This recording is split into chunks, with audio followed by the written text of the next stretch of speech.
Hi there YouTube, XtremeTrainz here. So, as you can see, we're now continuing back with our Thomas Wood reviews, and in front of me, I've got the brand new Gordon. So, before I get onto this review, I want to quickly do a shout out for a shout out, if that makes sense. Just to thank So Uninformed, aka Seth, for featuring me on their social media. I have read a lot of their content and used them for my news for a very long time, and I don't know, I was just kind of a bit excited when I saw that they thought I was worthy of posting on their page. But anyway, hopefully if you guys have heard of me through them, then thank you, and hopefully I keep doing content that people kind of like. Alright, so here's Gordon. As you can see, that's the price I paid for him excluding shipping. That is below the standard retail price because I bought this from an Australian online retailer who tend to have cheaper prices than other places that sell Thomas Wood. A quick thing to note is that although the Australian Toys R Us has said they're going to keep going, they actually don't make a profit. I believe last year they made about $9 million in deficit, and the only reason they could survive was because they were supported by the US company.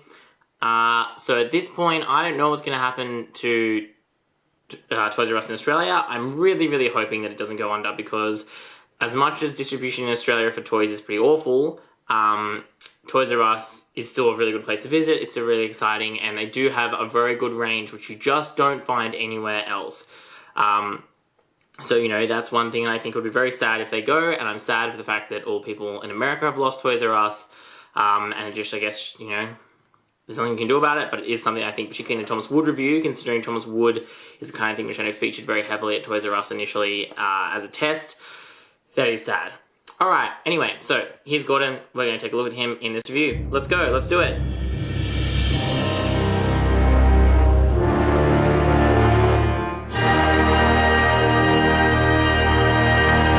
So what I didn't explicitly talk about in my previous reviews is just how wacky some of these character bios have been. I think Thomas's was alright, and James was okay, and Percy was alright, and Diesel 10 even, but Meet the Guardian seems wise beyond his years, looks out for his friends. This to me sounds like Edward and Gordon have been put into a blender, and we've ended up with this character here. Because Gordon is definitely not a guardian, and he's definitely not wise beyond his years, and even if he is, I don't think he behaves that way in the show. So this to me is a really weird bio, and I've actually, I bought quite a lot of Thomas Wood engines, so there's some exciting more reviews to come soon. But yeah, I don't understand these bios. Most of them seem to be like coming from the right place, but are very weird. And if this is the actual character that Gordon's going to have in the new series of the show, it does feel like a very big hard reboot of the way the characters function in the show, because this has not been Gordon's role ever, to be the Guardian, at least not by choice, and I think that is a real weird description of him. But anyway, let me know your thoughts on that. I'm going to press this open so we can take a look. Alright, so Gordon is out of his packaging and he is ready to be played with. So we're going to uncouple him and take a look at what you get. So firstly, I'm just going to do the all-round appraisal. Cool. Alright, so firstly on the face, I think this is quite a good face, actually. I still don't know why they've done this weird thing where they've like inset the faces from the outside, like the faces are smaller than the black part, and I just will never understand why they did that. But I think this is actually quite a good face. Importantly, it matches up very well with the face that they put on the box. As we're going to see in later reviews, the face on here is not the face that is on the engines, and I think most of the faces in these CGI renders look really good. It's just the ones on the actual engines that tend to look a bit weird. So as you can see, that is what we've got there. I've just realised, and maybe, can I fix it? No. This Gordon is actually crooked. I have got an errored Gordon. He doesn't seem to want to... No, he's all glued together. If you look at him from the front, you can see that his the chassis is actually not lined up with the center of his body. And if I line him up like this, you get a better idea that the wheels are actually on a little bit of a slant. That's a bit rip. Yeah, you can definitely see there's definitely a slant. If I put the body like this, there's a slant to this middle section going diagonally this way. Maybe it's easier to see from the back, I don't know, but there's definitely, yeah, you can kind of see that this is not in the middle of him. So this Gordon, my Gordon, is a defect. Lol, welcome to Thomas Wood, everyone. That aside though, I was going to say it's interesting to note that he's, again, for some reason they painted the buffers, but it's like red, even though they should be black. But he does have the, you know, proper Gordon oval buffers rather than the round ones, which is cool.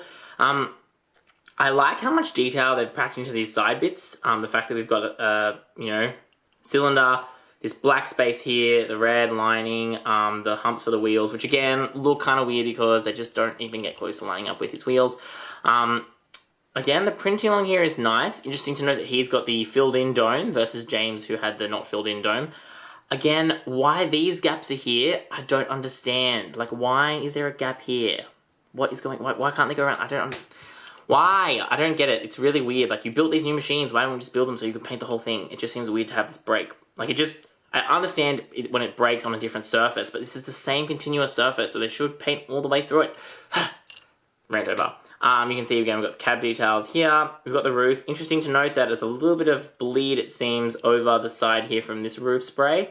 And also that he does have the little cutouts because, you know, Gordon has a different shaped cab at the back. I think it's interesting they keep these kind of designs, but then, lol, no paint on the back. Yeah, so that's what the front of Gordon looks like. Again, here's Gordon's tender.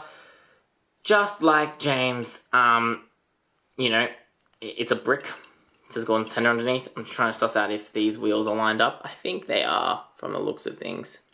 I think they're pretty, yeah. This one's done correctly. This one's lined up. Although you can see, though, that the paint on this is not in the middle. It's closer to this edge than it is to that edge, which is interesting. And it's particularly bad on this side. Like, you can look at how much gap there is there versus how much gap there is there. What am I paying all this money for, Mattel, when you can't even make them right? Zen chill. Again, they've done that weird thing on top here with this. And I'm just like, please stop doing that. It's weird. No one likes it. Just get rid of this part, please. Like, I don't want to say less paint, but save the little bits of paint from there and use it to put it here instead. Thanks, that would be real good. Yes. So that's them individually. I actually don't think, though, that separately they look too bad.